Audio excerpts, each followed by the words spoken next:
YouTuber and Egyptologist Dr. David Falk posted a video on his thoughts for how to translate and interpret Genesis 1:1. This is an important verse because how it is translated greatly affects how we see the origins debate around the age of the earth and evolution.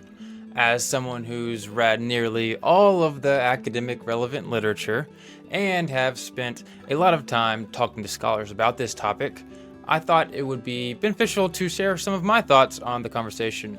For those not familiar with my background, I'm a Master's of Biblical Studies student at Covenant Theological Seminary. Note that this is not some attack on Dr. Falk's ability to understand Hebrew.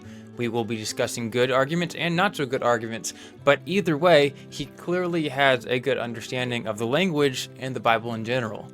Whether you love Dr. Falk or hate him, I would encourage you to recognize that. In other words, you don't want to make the mistake of rejecting his argument simply because of other times you think he makes bad arguments. Anybody can obviously make bad arguments in some places and good arguments in other places. Additionally, you don't want to accept everything Dr. Falk has to say simply because you love him. Rather, I would encourage you to try to cast all of that aside and treat this like Dr. Falk and I are working together to find out the best way to translate Genesis 1:1. Also, check out other videos of Dr. Falk's. His evidence for the historical Exodus is possibly the best on YouTube. Finally, I might use some big Hebrew words that you aren't familiar with today. If you ever get stuck on a word, I've gone into great detail to explain this discussion more simply in other videos with Dr. Henry Sun and my friend Max Kratov, linked in the description and right here.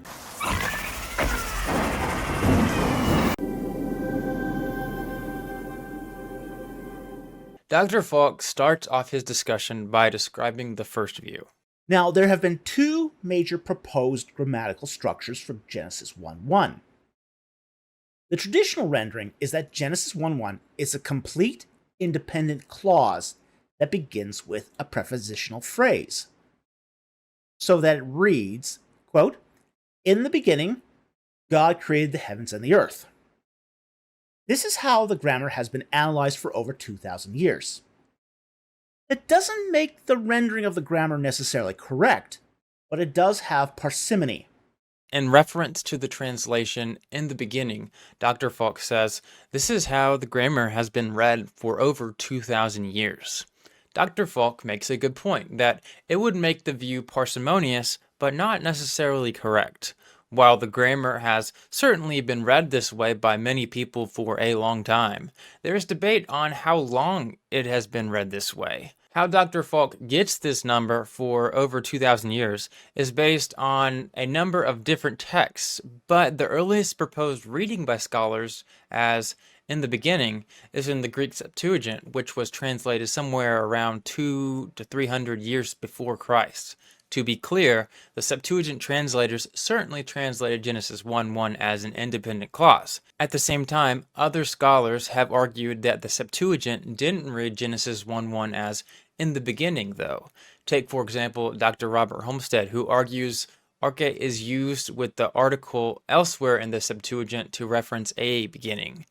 This indicates that the Septuagint provides an ambiguous witness at best, and certainly does not support reading Masoretic text Bereshith as definite. For those curious, scholars like Dr. Michael Heiser have argued it would be better interpreted as. Now, if anybody knows Greek, we have NRK. We do not have a definite article there. To be really strict, you would say "in beginning," or idiomatically, "to begin with," or "when God made the heavens and the," You initially would be a good word. Initially, God created.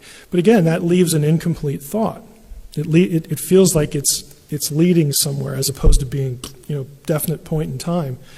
And in the case of the Septuagint here, they do not have the article. Considering Dr. Falk is confident enough to say that Genesis 1:1 has been interpreted as "in the beginning" for over 2,000 years, as if it were a fact, I would love to hear why he is so confident even among what appears to be ambiguity. Next, Dr. Falk presents the position which most translate as "when God began to create the heavens and the earth." But recently, a different grammatical structure for Genesis 1:1 has been proposed. which has been gaining popularity. That proposal is that Genesis 1:1 is part of an introductory subordinate clause, so that the text reads, quote, "When God began to create the heavens and the earth was formless and void, and the Spirit of God moved over the surface of the waters, God said, 'Let there be light,' and there was light," end quote. He certainly describes it well and clearly, but there is something that is worth pointing out. As we discussed earlier, he said that the other view is traditional and has been read for over 2,000 years. Next, he says that this next view has been recently proposed. Whatever Dr. Falk meant by that isn't important to me, but it is worth pointing out that this is not a recent view. Rashi, Ibn Ezra, and other Jewish rabbis around 1,000 years ago proposed reading Bereshith in construct. Additionally, Targum Onkelos, which has been proposed to have been written during or shortly after New Testament times, interprets Genesis 1:1 as in former times, which is more similar to when God began to create than the traditional rendering in the beginning. Many will be surprised to know the 4th century Jewish Midrashim Mekilta, as well as the later Tanumach Bashemot, claims the Septuagint translators changed the meaning of the first verse. Once again, I don't care what Dr. Falk meant by the view being proposed recently, but this second view is certainly not a new translation. Next, Dr. Falk goes into his issues with reading Genesis 1:1-3 as this second view when God began to create. I have some concerns with that latter reading that have given me pause to accept it. The first is the grammar itself. Hebrew is a language that tends to deprecate extensive use of subordinate clauses. Moreover, there are introductory subordinate clauses in Hebrew, but they are rare at best. There are two known constructs for introductory subordinate clauses, which involve the use of the subordinate adverb ki and the conjunction va. Neither is used in this case. Moreover, when they are used, there is typically a change in syntax for both of these cases, where the subject-verb-object order is used instead of the verb-subject-object to indicate subordination. Genesis 1:1 uses verb-subject-object syntax that's more typical of independent clauses. So my first concern is that this proposal is using a grammatical construction without strong precedent in ancient Hebrew. He says, Hebrew is a language that tends to deprecate extensive use of subordinate clauses. Moreover, there are introductory subordinate clauses in Hebrew, but they are rare at best. I myself agree, although I would say the word rare is a little unclear, so I'm not sure what he means. He says, there are two known constructs for introductory subordinate clauses, which involve the use of the subordinate adverb ki and the conjunction vav. Neither is used in this case. Moreover, when they are used, there is typically a change in syntax for both of these cases, where the subject-verb-object order is used instead of the verb-subject-object to indicate subordination. In other words, there are two ways that someone would do a translation like when God began to create in ancient Hebrew, and the two ways it does this aren't in Genesis 1:1-3. He says Genesis 1:1 uses verb-subject-object syntax that's more typical of independent clauses. So my first concern is that this proposal is using a grammatical construction without strong precedent in ancient Hebrew. Later in the comments, Dr. Falk notes where he got the idea that there were two ways of writing introductory subordinate clauses. He says Boa Saxon wrote a peer-review article in 2013 entirely on subordination in biblical Hebrew.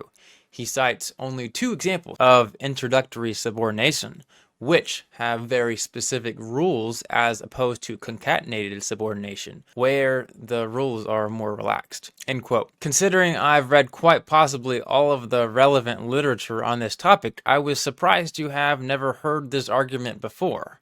I've read all kinds of other similar verses which have extremely similar formats as Genesis 1:1-3, so I've always thought that this interpretation has strong precedent in Hebrew.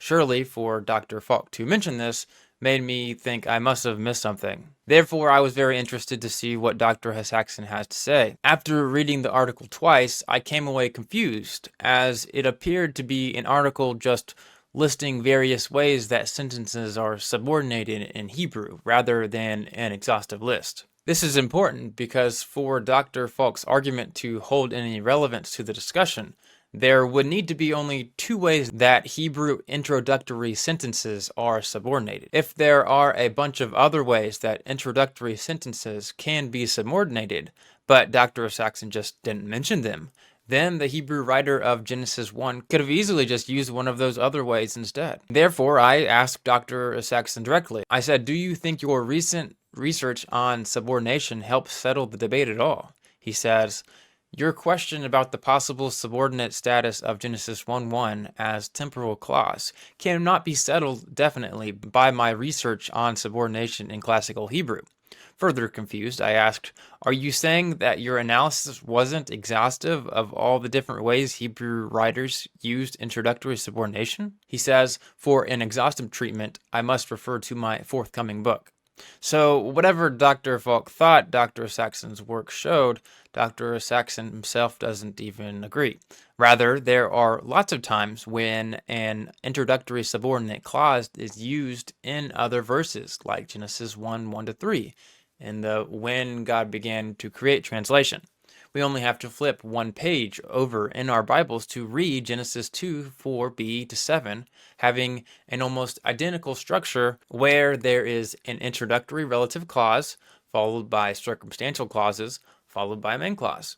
Dr. Falk is right to point out that the sentence structure verb, subject, object is typical of independent clauses, but there is a long list of times where the structure is used of relative clauses, so I don't see that as very helpful in this discussion. Dr. Falk next gives his second argument against reading Genesis 1:1 as "when God began to create." Second, ancient translations like the Septuagint that are written in languages that employ heavy use of subordination don't reflect that new proposed reading. Hebrew was still a living language when the Septuagint was translated. So we should see signs of introductory subordinate clauses in the Greek versions of Genesis 1:1, if that was a known reading in ancient Hebrew. But that's not what we find. He says, second, ancient translations like the Septuagint that are written in languages that employ heavy use of subordination don't reflect that new proposed reading. If I were to sum it up, it would be, considering the texts like the Septuagint use a lot of subordination, it raises the probability that they would use an introductory subordinate clause in Genesis 1:1 in the Septuagint if it was in the original Hebrew text. While I agree that we should expect to see subordination, if Genesis 1:1 was originally written as "when God began to create" in Hebrew, I don't see the argument as being very helpful. If this second view is in fact the correct interpretation of Genesis 1:1 in the Hebrew, we would need to ask why the Septuagint doesn't interpret Genesis 1:1 as a dependent clause. The Septuagint translator of Genesis 1 certainly could have been someone that had a habit of translating clauses with lots of subordination. But the question for me isn't what the Septuagint translator usually did. Rather, is there something about the grammar that would have made him not want to do it that way? Or better yet, does it even matter what the Septuagint translator thought? Because even though the Septuagint would be our earliest opinion on the text, if the Septuagint translator was not a good translator, then it matters little what they thought. Here I'll just cite a previous video where I describe what could have been going on. I mean, just from my opinion, my research, I think there's actually a lot of reasons to doubt their ability to understand Hebrew. I mean, there's like a billion different places you can point to where they completely mess things up, like the Septuagint translators, where you're like, there's no way they could have come to this conclusion with a sane mind. Someone was having a bad day. Yeah, The translation clearly. office. Yeah, it was some just really baffling things. But specifically in this instance, we actually do have examples where they mistranslate similar verb constructions. So in my last interview where I interviewed on this topic was Dr. Henry's son, and we talked about how Bereshit is supposedly a construct noun, and a lot of people would say, oh, no, you can't have that construct noun next to a finite verb, which is the word bara. You can't have those two types of words next to each other because that just doesn't happen in Hebrew. Well, of course, you can mention a bunch of times where it does happen in Hebrew, but then a lot of people say, okay, well, it's really awkward or it's bad, and like that's why it was never used or very rarely ever used that way. But it's interesting that we actually have examples in the Septuagint where they actually did make the same mistake in other places. In Hosea 1:2, which is like almost everybody in the world agrees, like, hey, Hosea 1:2, that has a construct noun with a finite verb, just like Genesis 1:1 would be under your opinion. And so like it's certainly possible, but in the Septuagint they messed up the translation and they translated it differently than what we know is what it was originally, according to almost nearly every scholar in the world. Additionally, Jeremiah 6:15 and Jeremiah 50:31 also seem to mistranslate the relative clauses. So it seems like, okay, maybe they just had a difficult time with translating relative clauses. But you can also look at other later rabbis, and they mistranslate the same Hebrew construction in a really odd way. Would that be Psalm 81:6 as well as Hosea 1:2? And you can look on my screen for the citation for all that. But it seems like people in ancient times seem to maybe not understand this form of Hebrew construction very well. And maybe that's why they mistranslated Genesis 1:1 in the Septuagint and maybe all these other ancient texts. Next, Dr. Falk gives his third and final reason for why he doesn't think the translation is correct. Third, this proposal strikes me as a disruptive reading.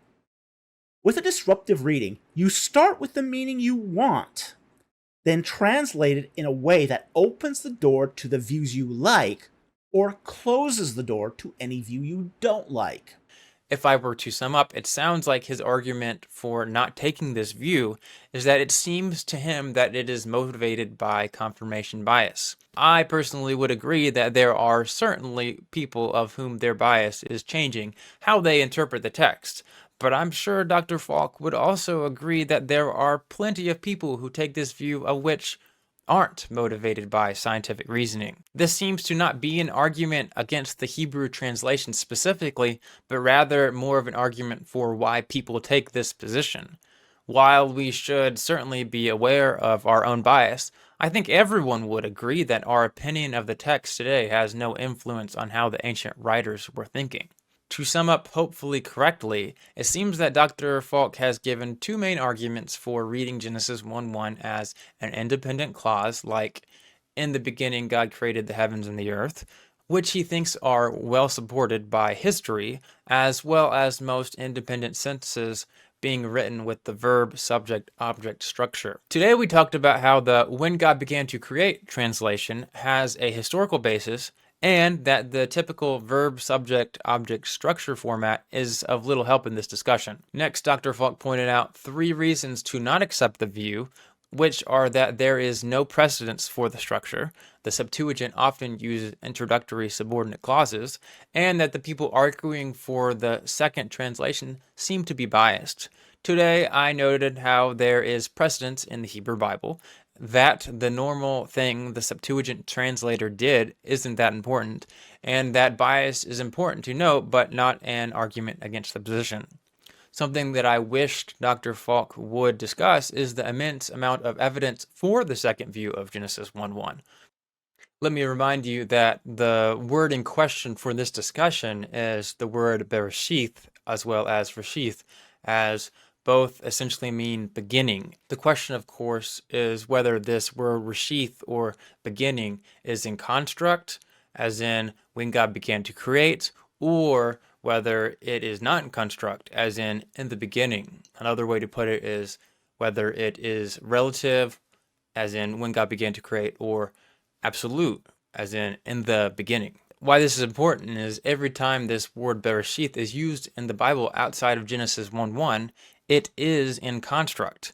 Additionally, nearly every scholar in the world agrees that every time the word Reshith is used in the Bible temporarily, except for one instance, it is in construct.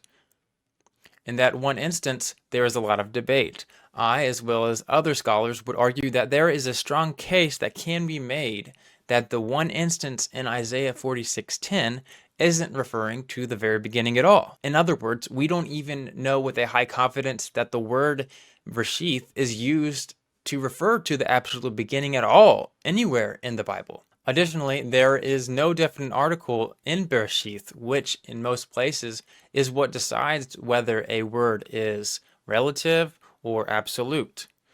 Of the places where a definite article isn't needed to make something absolute, those words appear to be a different class of word compared to the Hebrew word for beginning. Finally, the structure of Genesis 1:1-3 on this interpretation matches extremely well with Genesis 2:4b-7, as well as creation texts outside the Bible, which is an incredible coincidence.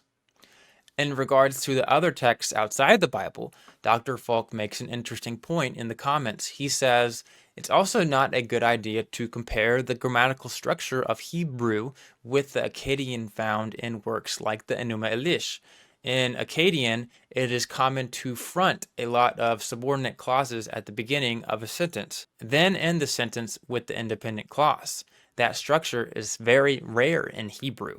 End quote. While true that it is rare, as mentioned before, it happens in Genesis 2:4b-7, which is an extraordinary coincidence, as well as other places in the Old Testament. But even if it didn't, Genesis 1:1-3 very easily could have been an exception, since according to most scholars, Genesis 1 is a type of genre that doesn't exist in the rest of the Hebrew Bible. In other words, if there was an exception for Hebrew grammar, which there isn't, this is where we would expect for it to be, matching all these other texts outside the Bible in structure. The rest of the video discusses what the possible implications are of taking the traditional translation of Genesis 1:1, which provides some good thoughts. I don't have much to comment except that you should check out my video on reasons to think Genesis 1:1 is a summary title statement. While I think there is more evidence for seeing the text as a relative clause like when God began to create, I do think the summary title view has a lot of good reason to accept such a view and therefore is worth considering. To end, I wanted to remind you to check out Dr. Falk's videos. Nothing I said today should make you conclude that he doesn't know what he's talking about. He has a good understanding of Hebrew as well as lots of other topics you should check out. This also is not a competition to see who wins the best arguments. We should all see this as your good old friend, Zach and Dr. David Falk, coming together to educate people on how to understand the Bible. Dr. Falk has made some good points, and I hope to have added some as well. Also, don't forget to check out my previous interviews arguing for the When God Began to Create translation, like the ones right here and here. Seriously, do it. Now.